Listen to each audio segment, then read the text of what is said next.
Hey guys and gals, horror fans, Bored Now back with you.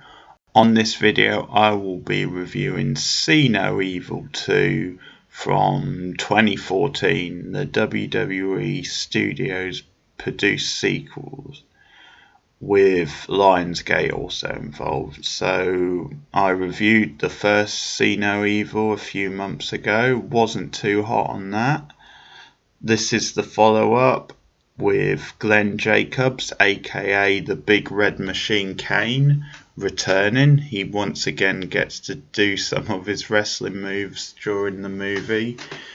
And more importantly, I think you also have Catherine Isabel in quite a prominent role. And you also have Danielle Harris, who's the lead of the film, who has appeared in quite a few horror movies over the years, including a very early appearance in Halloween 4 as a youngster, and she's popped up in quite a few horror movies over the year and has had quite a career. So I think her and Catherine Isabel really add something to this film. And it is directed by the Saskia sisters, who know Catherine Isabel very well. I think she has appeared in every Saskia sisters film, or almost anyway.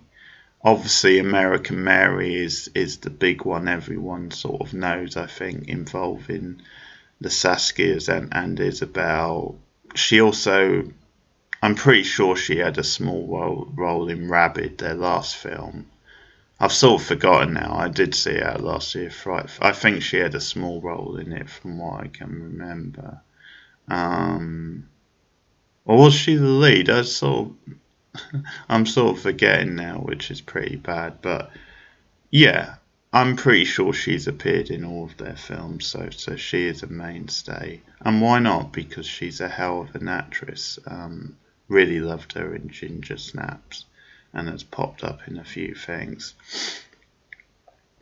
So this film basically riffs off Halloween 2, as in the original Halloween 2, for anyone who's seen that.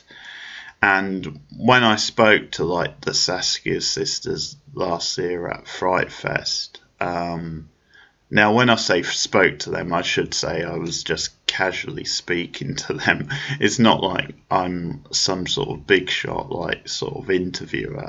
It was just they were around and they were promoting a film, and I sort of spoke to them outside of that. So no, it's not me sort of showing off, folks. They were very friendly and casual.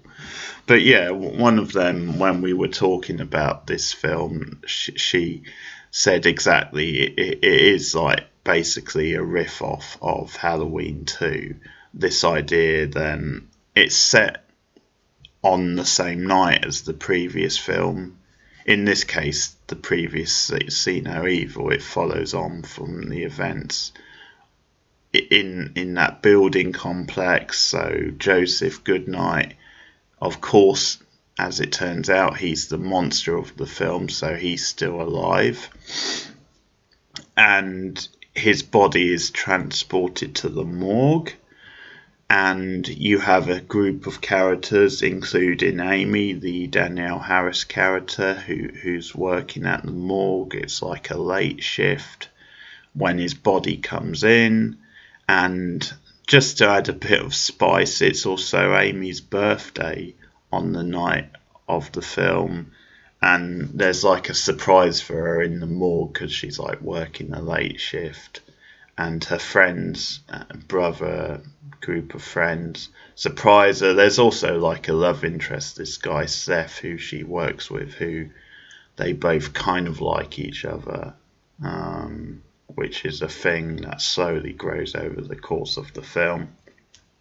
But of course, with this being a slasher movie, all hell breaks loose because, of course, Joseph Goodnight is not dead after all. He comes back, he's still alive, and he slowly starts going after Amy and the rest of her friends. And obviously, that's where the drama is. So yeah, it does have a similar sort of idea as Halloween 2, where it's set on the same night as the previous film, and it's set in mostly in the one location. In fact, I think this film is pretty much all in the one location, whereas Halloween 2, you did get other stuff going on around the town. But in this case, it's just swapped a hospital for a morgue. And that's part of the ridiculousness of it, the fact that Amy does have like a surprise party in a morgue, and that's something like the Saskia sister was like, yeah, of course it's silly, who has a party in a morgue. Exactly. So it's clearly a film that's having a good time with its premise. It definitely fits into like the good trashy funness of like a slasher movie. It's sort of very low budget, which I think you can tell, and most of the Saskia sisters films have been. Sorry, but I enjoy this film. I've seen it a few times now, and I enjoy it because it's a trashy like slasher sequel, and it knows it, and it just has fun with it. There's some decent bits of like grunge type music thrown in. Yeah, it's not perfect, and they've done better movies, but it's an enjoyable sort of romp. I think what keeps it watchable are the two. Well, certainly Daniela Harris as the lead. I think she's a really good. I mean, I almost said final girl, but she is like the main character. So she's a really good lead. She makes Amy very likable and engaging, and as a result, I think you sort of enjoy or root for the characters around her a bit more, rather than if she was a really bland sort of unlikable lead. And also, I think the other star of the show really is Catherine Isabel. I think she's on really good form. Her character, she basically plays like the drunk sort of slutty sort of friend who like drags her sort of boyfriend, probably casual boyfriend. She probably even met the guy on that night along to the party. And there's this really entertaining scene where basically her and her boyfriend are getting down, having sex in like one of the rooms in the morgue, and it just happens to be the room where Joseph Goodnight's body is there in front of them, and like I forget her name, I think it's Tara, something like that, or something similar, but Isabel's character is just getting a perverse sort of thrill from the fact that Joseph Goodnight, this mad sort of killer, is dead in front of them. So she obviously in a drunk state, that's part of the reason, but she does like this sort of sexy dance, and she like gets on top of the body, and it's like she's teasing dead people. She's teasing the dead people, and then she kind of gets down with the boyfriend,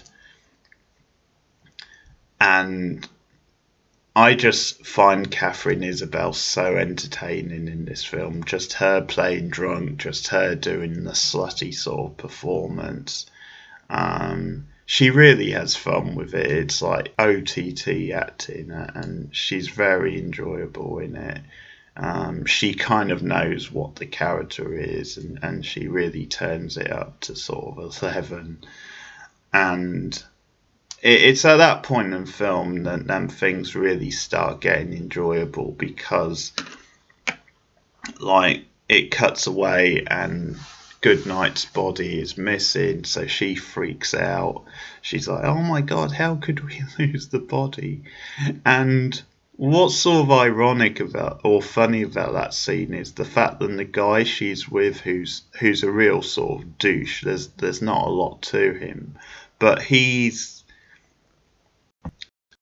trying to convince her, oh well, it's probably just someone playing a prank, messing about. And I can't believe his mind actually went there. I mean, okay, maybe you might think, well, the guy was dead, so how else do we explain it? But really, somebody moved a dead body to play a prank. Because I also like the line, because they turn the lights out and they're obviously alone in the dark, or they think they're alone. Um, and what's the line again? It's a pretty funny line.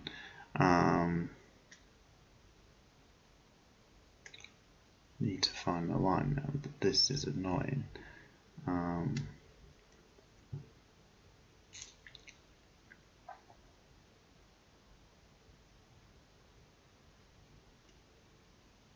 Oh yeah. Sorry, yeah. I hate when that happens, but it's to do with like, because he's trying to reassure her that then it's just someone having fun, and so the Isabel character says, "Well, if it's someone having fun, then why are we whispering?" Which is pretty funny, and then that's when Joseph Goodnight shows up behind them and goes after them, pretty much kills the boyfriend, although he's still alive a bit later. But Terror, or whatever the character's name is, the Isabel character, just freaks the hell out.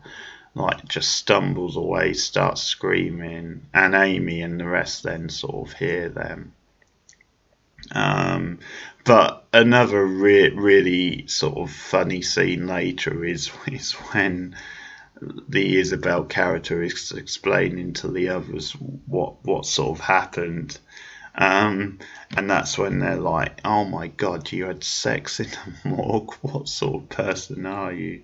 But I think that's when the comics sort of chops really come in with Isabel. Really, yeah, trying to explain away and almost trying to justify herself, but her acting drunk and kind of sluttish and just over the top is really entertaining. I think her and as I said, Amy, Danielle Harris are the best of the cast. There are a couple of weaker characters, like you've got Will, who plays or is Amy's brother, and there's meant to be a bit of tension between them because like she pursued like a medical career, or this sort of career, and originally he was gonna do that or something, but then decided not to, and he kind of makes out that then she regrets her decision, her career decision, and she kind of gives it back to him with both barrels, and she's actually happy with her life. And there's also this friend of Amy who's sort of the stereotypical like bleach blonde sort of kind of slutty sort of girl, and she's hitting on Will, and it's sort of a bit it's kind of random. I think it's part of the tongue-in-cheekness of the film, because she's flirting with him at one point, and he says, "Well, I like you, but you're a sister to me," and the next minute they're like kissing. So it really didn't take much sort of seduction on her part. But I thought his character was a bit dull, as was her character. I think her name was Taylor or something. I thought, yeah, the acting was pretty wooden from a couple of the cast, and those characters weren't great, to be honest. The love interest for Amy, Seth, I think was okay. The actor wasn't great, but he was solid enough, and over the course of the film he became more likable because he has this sort of solid, down to earth sort of character. And like by the end of the film their sort of relationship really comes into play, and they kind of become like the final two trying to survive together.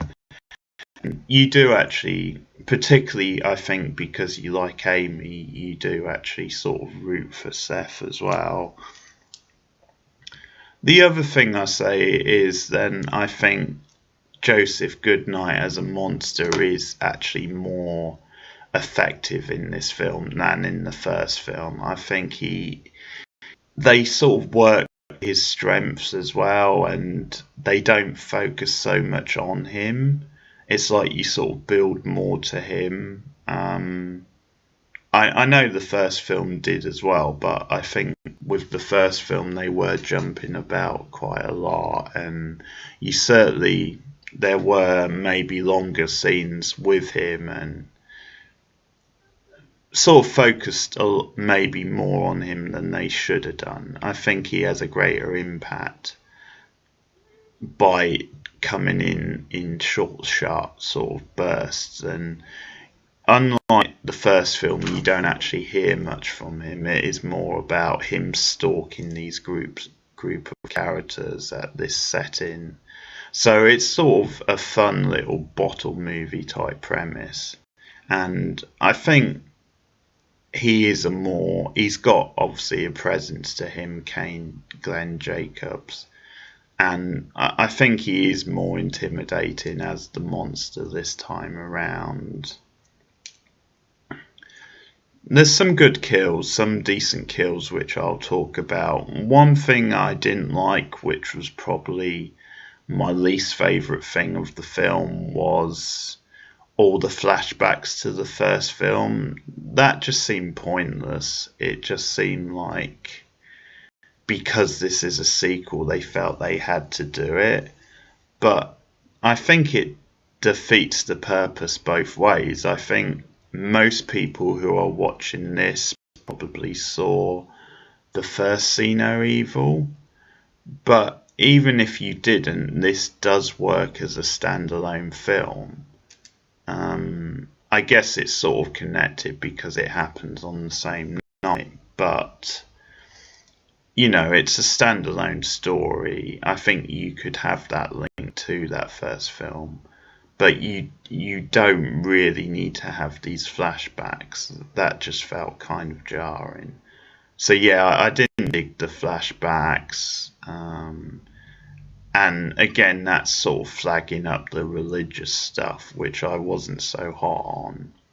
It was just very on the nose, he's got a religious name, and you had that whole reveal in the first film. So definitely the weakest moments in this film as well. But on the whole, I think it's a fun little film. As I said, I think it knows what it is. It has fun with it. There's a couple of good characters. I was invested in Amy, the lead girl, and yeah, it's pretty good fun. I think solid fun as a slasher sequel, and definitely more enjoyable than the first film for me. I prefer this by quite a way than the first See No Evil. I think the Saskia sisters are solid, like genre directors. I think they know how to keep things moving. I think they know how to play to a horror crowd and have little nods here and there. And they sort of give you a fairly sort of generic, basic slasher film. But they also play with things as well a little bit. There are sort of twists in there, like how things sort of turn out for Amy. So that's sort of nicely done. Some kills are better than others, but there are some good ones in here. I mean, I'll pick out probably the two best kills.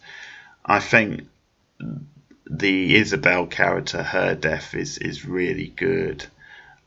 And another thing I like about this film actually is then you do have good sort of practical gore effects. So basically you've got a group of the characters in a room, but they're all sort of spread out. You've got Amy, you've got Seth, you've got like Isabel's character, and they're creeping around, and you sort of know Joseph Goodnight, you're not quite sure where, and it sort of cuts to like Isabel's character like running to try and escape him, and he just catches her. He like basically cuts into her throat, and you get really good sort of splatter effect sort of thing. And the whole reaction to that kill is pretty good stuff. But I think, yeah, she makes for a really good scream queen in this film. And the other like really good kill that I enjoyed was the brother Will's, especially since I didn't like him. I thought he was a total douche. So I have to admit, I did punch the air when he got it. But it's a good kill actually, because he's already been like potentially strangled to death in front of Amy, and we sort of give a shit a bit more than we would have done because Amy's likable, and obviously she watches her brother like almost and he's on bed and he's still alive at that point, but then almost like riffing off Friday the 13th. I think, yeah, it's the original film where you get the drill go through the body. It's such a classic horror sort of trope because, of course, Alien was the first film to kind of start the tradition. Except with that, you had the chest burster, the actual alien coming through.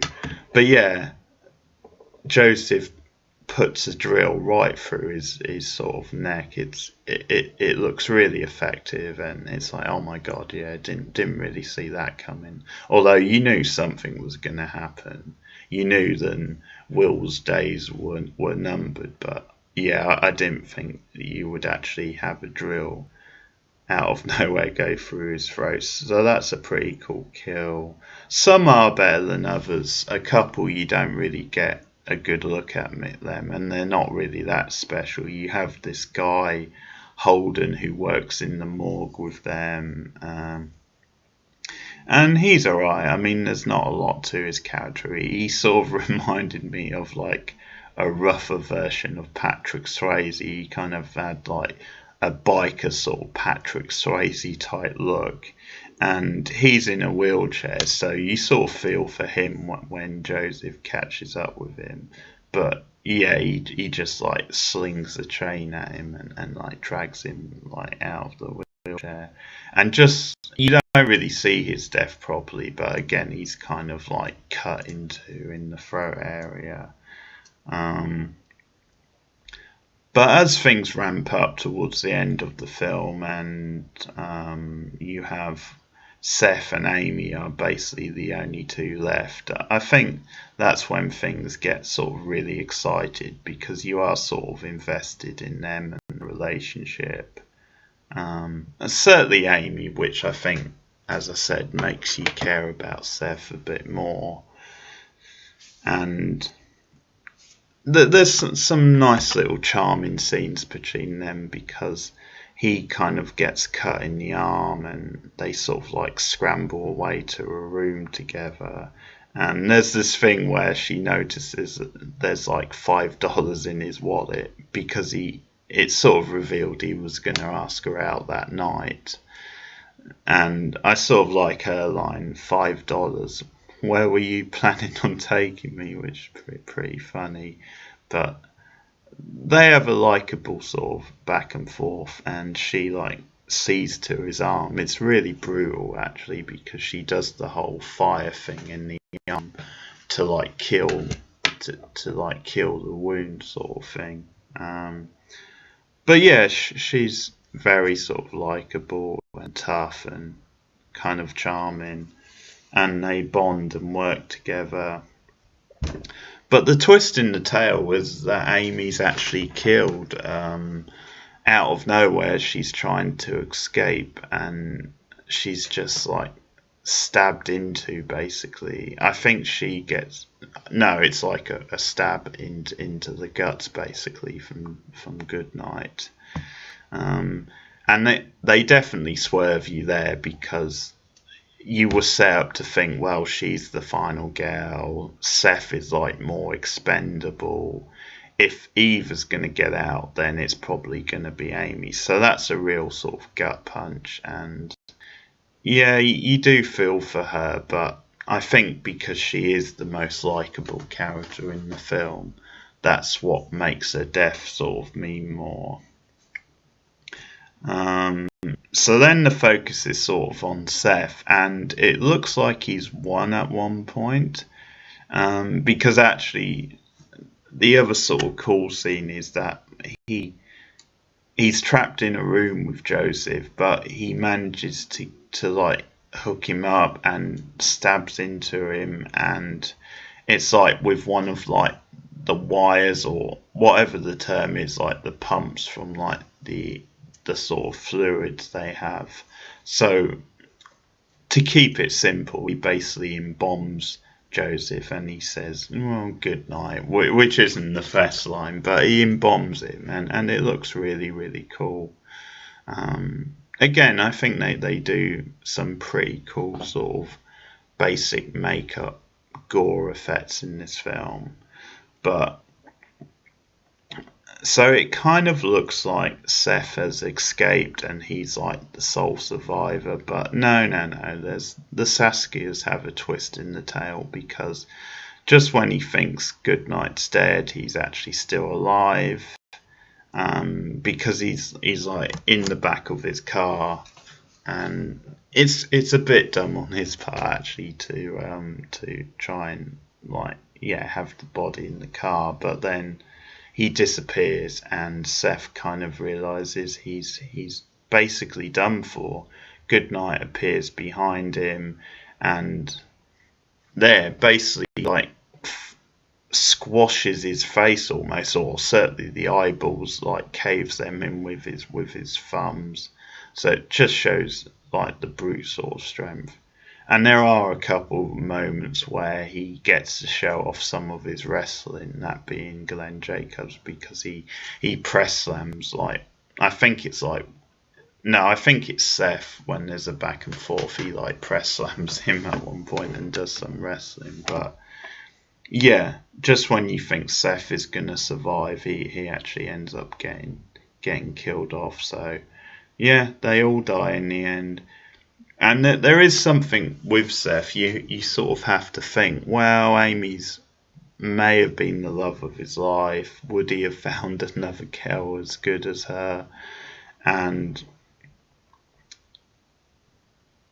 that night may have ruined love for him. So in a funny sort of way, maybe it's just as well he was killed off as well. But you definitely he's a decent enough character, and you definitely care enough about him because of Amy as well. But I think it's actually a bit of a shame that they didn't let at least one of them survive, but they were clearly setting it up for a sequel, which never happened, or it hasn't happened yet. It's probably unlikely to happen now, unless they recast the role. I'm sure Glenn Jacobs is busy with other stuff, so I'm not sure if they would get him back. But yeah, the ending I quite like though, because after he's killed Seth, it does cut to the morgue and cuts to Joseph, and it just cuts around and shows you a shot of all the dead bodies. So I do like that, the fact that it ends with his sort of carnage.